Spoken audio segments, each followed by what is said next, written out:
Welcome to How to Weed Eat the Right Way. In this video, we will go through a slideshow explaining how to weed eat a yard for our company. This does not go over things like how to hold the weed eater and how to perform each individual task.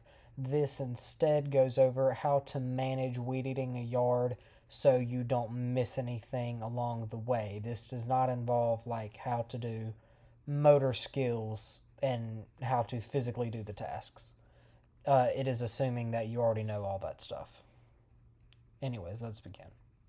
So we're going to go over a 4-step system in order to make sure that you can that you can weed and edge a yard effectively every single time and not miss anything in an effective, quick manner. Step 1 is you're going to edge first. Step 2 is you're going to go around perimeters. Step 3, you're going to go around center structures. And then step 4, you're going to go around places that the mower cannot get to. There will not be any of these things for step 3 and step 4 on some houses. But you need to think at the end of each step in the front yard and at the end of each step in the backyard, if it has a backyard, where you need to think, is there anything remaining that would still be a part of this step in order to make sure you don't forget anything. So let's go ahead and jump in. With step 1, you're going to edge. Edging everything first is important. This allows the mower to go ahead and get its perimeter cut so you can see what all needs to be cut against the house and the fence or around any center structures. And it also is just kind of a good place to get started out and make sure you get something done as soon as you get a weed eater in your hands and make sure the yard goes smoothly. So this is important. So for step 1, we're going to edge. So over here we have our example house. The 4 things that you really need to worry about edging is sidewalks or curb. As you can see here, there's a sidewalk in this neighborhood, and then there's a little strip of grass, and then there's the curb. What we do is we edge this side of the sidewalk up top, the bottom side of the sidewalk, and then we also edge in between the curb and the road. If it doesn't have a sidewalk, then all you'll do is between the curb and the road. But we do all 3 of these things. We don't let anything get overgrown at our company. We do all of this. I know some people will only do the sidewalk, but we also do the curb. The only time we won't edge stuff is if if it goes straight from the grass to the asphalt, then sometimes there's nothing to really edge. Instead, we weed eat up against it if we have to. And in some cases, there's nothing even to weed eat. But for anybody that has a curb or a sidewalk, this is what we're going to do, and that's 99% of our yards. The next thing to do is the driveways. So right along here, you'll edge this area, and you'll edge going back here around and do this side of the driveway as well, and then this little sidewalk over here. Driveways are really important. Sometimes, if the driveway is significantly taller than the grass, you will instead weed eat the side of the driveway. If the driveway sits like 6 or 8 inches up above the grass, which is rare, but it does happen, or if there's some type of a curb, like maybe back here on this driveway, you'll actually just weed eat up against that curb as if it's the side of the house, and you won't flip the weed eater over to edge. But that is how you would edge that right there, and you would get the driveway edged. Also, in a part of this step is you will edge the flower beds, like right here. Make sure you edge around those flower beds. You edge those the same way that you edge a driveway or a sidewalk. Just flip the weed eater over and get a nice straight edge going around the mulch or pine straw. This is to make sure that no runners start growing up in those beds, which can cause issues for people that are trying to keep weeds out of their beds. And also, it's just simply the professional thing to do is weed along the flower beds. So you're going to do all the edging and in the front yard first, and then you'll move on to doing step 2 in the front yard, and you'll go through all 4 steps in the front before going through all 4 steps in the back. If they don't have a fence that makes it a clear, front yard and backyard, you can do it all at once, or you can still try to separate it. I'll just leave that up to y'all. Make a judgment call in the yard, but most houses that we do will have a fence. So you're going to completely finish the front yard first, then you'll move to the backyard. But for step one, once you do go through all 4 steps in the front yard and you do get to the backyard, the main things you'll want to edge around in a backyard is a patio or any type of a paved surface back there, or any flower beds they have. So for this yard, you would want to edge around this patio here, and then you might want to edge around some of these structures back here. Obviously, we can't see exactly what's there, but if there's any type of a flower bed back there, you would want to edge around it too. And any type of a walkway that they have, any stepping stones that make it to where you would need to edge. If there's any type of a pathway back here at all, you'd want to make sure that that gets edged. Step 2, perimeters. The next thing you can do is probably the biggest and hardest part of the string trimming and edging, which is you need to go around the perimeters for step 2. This includes the perimeter of the house, the perimeter of the backyard, the perimeter of the front yard, and the perimeter of the property. So, and whenever you go around the perimeter of the property, you're naturally going to do that by going around the perimeter of the backyard and the front yard. But first, let's start with the perimeter of the house. So once you finish all your edging, start somewhere along in the house.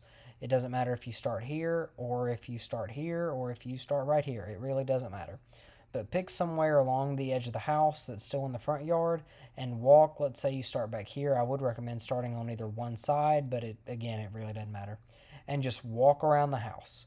So you'll walk around the house here, along here, up to here, and then back. Make sure you get these sections of fence right here and right here, because that is, well, I guess technically that'd be a part of the perimeter of the front yard, but still.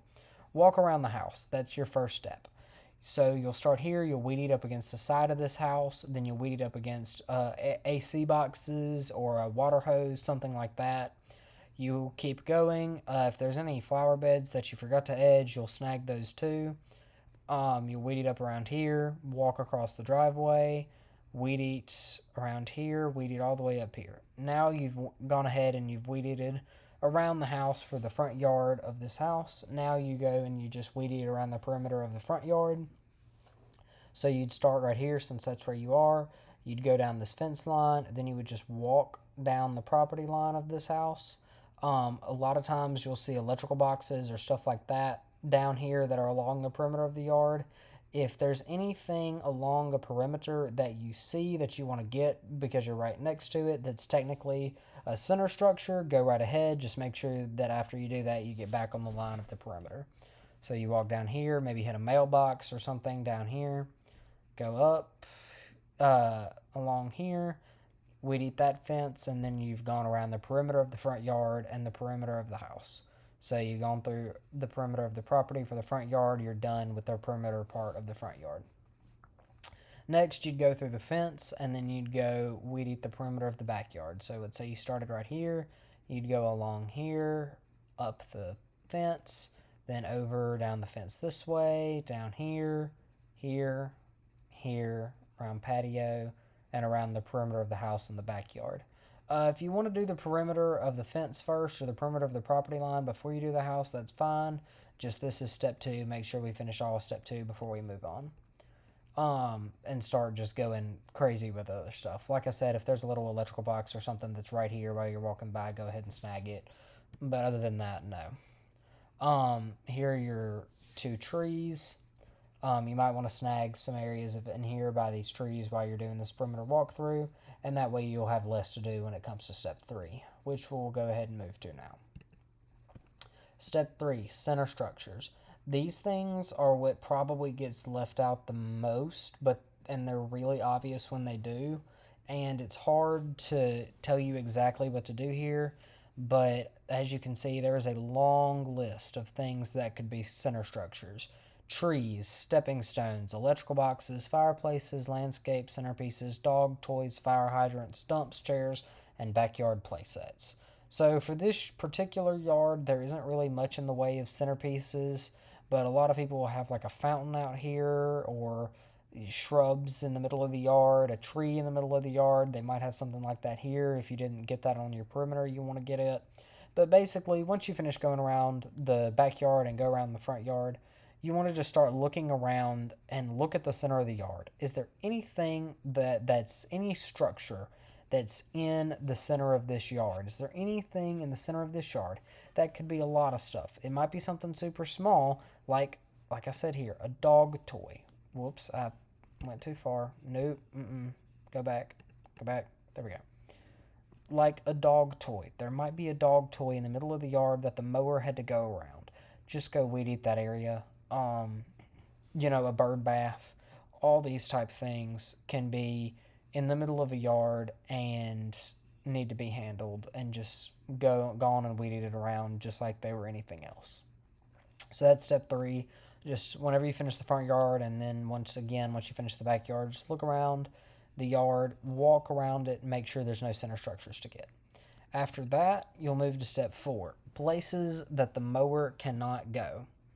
So this would be a wet spot in the yard. If it's a wet day where it's recently rained, talk to your mower guy, me, or somebody else to make sure that there's not any wet spots they weren't able to get with the mower that need to be mowed. Mowers cannot go through small gates, so there might be a backyard or a little side yard that has to get done. Think of places where there's tight turns that maybe the mower wasn't able to get. A lot of times, this should be done on the perimeter cut, but a lot of times, like around electrical boxes, there's a lot of space, a little triangle made between the electrical box and the house on either side where the mower wasn't able to get because it can't do super tight turns. There might be some sort of large obstacle in the way. And then the last thing, and probably the most common, is a ditch or some type of steep hill the mower isn't able to get on. And so just make sure that all the places that a mower cannot go get gotten. And just think, whenever you finish going around all the centerpieces, just think, is there anywhere in this yard that the mower wouldn't be able to get that I haven't already gotten? For this particular yard, our example over here, maybe it might be a ditch over here. Maybe go check that out. And then also, this one looks big enough, but a lot of times these little spaces over here between fence and house, mowers aren't able to get down in there really good, especially if they have some sort of fireplace or trash cans or something here. A lot of times spaces like this aren't able to get gotten well by the mower. So just go check out those places, anywhere that the mower cannot go. And that is the 4th step. So once you do that, you've completed the 4-step system. Do steps 1 through 4 in the front yard, do steps 1 through 4 in the backyard, and then lastly, just think, is there anything I miss? Maybe walk back over the yard, make sure you're all good, and then go get the blower or go help with mowing or unloading or loading anything that's left. Now, let's look at a couple examples of how weed eating should not look. This is specifically against a fence, but this can happen against a house or a structure or really anywhere. These are just 2 really common mistakes. On the right, you can see right here, the weed eating looks good. And then kind of through here, it looks okay. And then right here, it looks fine. But there's missed spots here, especially right here, where you can just see it's just not getting cut and it doesn't look even. And then right there. So obviously you don't want to do that. You want it to be a nice, clean, straight cut across to where it looks good. Another really common mistake I see is people will kind of just be in the zone and be oblivious to the yard around them, where, as you can see here, they cut great up against the fence. And then the mower got out here, obviously, but there's space in between the fence that was cut great and the yard that was cut great, where there's just a huge missed patch. This is not okay. This is what a customer yells at us about. This is not what we want. We need you as a string trimmer to make sure you get the entire area between where the mower was able to cut and the fence. And a lot of times, unfortunately, that is more than what one pass with the weed eater can get. So make sure what I usually like to do is go one pass with the weed eater up against a fence, then one pass with it right out from wherever that pass was to get anything else, to make sure you give the mower a wide amount of room, to make sure they can get, because they're not able to get right up against the fence all the time. And this might be a mistake on the mower's part, but still, as the string trimmer, it's your job to fix it. Make sure you go back over this part and get it cut. So here's a couple examples of how weeding and one for edging should look. As you can see here, this is one section of that fence that's been properly cut. Nice, even, smooth cut. You see dirt up against this fence. You should see dirt up against the fence. Your string trimmer should literally be in the tip of your line, should literally be in the ground. Whenever you are string trimming up against a fence or up against a house, you want to pick that thing up and tilt it in there to get a really nice, straight, clean cut line. You can see what the difference is between this cut here and this cut here. Then lastly, this is a flower bed that was edged really well. You go around it, you can see a clear line between the mulch and the grass. All yards aren't going to be feasible to get one that looks like this, but this is what we're striving for. Clean, nice edges and clean, nice weed eating up against fences. These are both great examples. There's plenty more, but these are two really, really good ones. So yeah, that's how you do this. Please start implementing this 4-step system in your yards, at least while you're first starting, because this can seriously make or break how good a yard looks, and can really help you whenever you're first getting started out, before you really know what all you're supposed to weed eat. This 4-step system, I think, will really help us become better at string trimming. So thank you.